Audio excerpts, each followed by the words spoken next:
মিজৌরির এক মহিলাকে ৪৩ বছর জেল খাটার পর নির্দোষ ঘোষণা করা হলো। মুক্তি পেলে তিনিই হবেন বিনা দোষে সবথেকে বেশি দিন জেলে কাটানো কোনো নারী।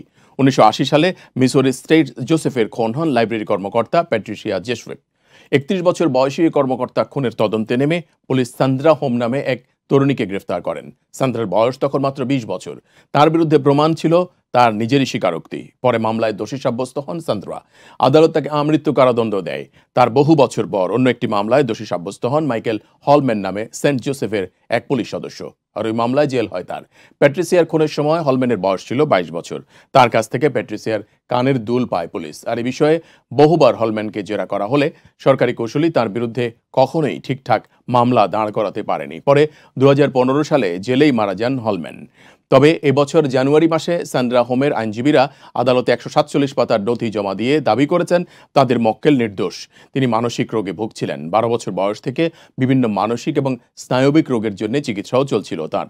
এজন্য অপরাধ না করেও স্বীকারোক্তি দেন তিনি। আর সেই নথি পর্যালোচনা করে এবং ৩ দিনের শুনানির পরে বিচারক বায়ান হর্সম্যান রায় দিয়েছেন সান্দ্রা নির্দোষ। পাশাপাশি ৩০ দিনের মধ্যে তাকে মুক্তি দেওয়ারও রায় দেওয়া হয়।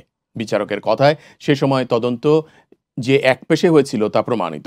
হলম্যানের বিরুদ্ধে যথেষ্ট সাক্ষ্য প্রমাণ থাকলেও তাকে অভিযুক্ত করা হয়নি। সান্দ্রার অসঙ্গতিপূর্ণ কথা শুনে পুলিশ ধরে নিয়েছিলেন তিনি দোষী।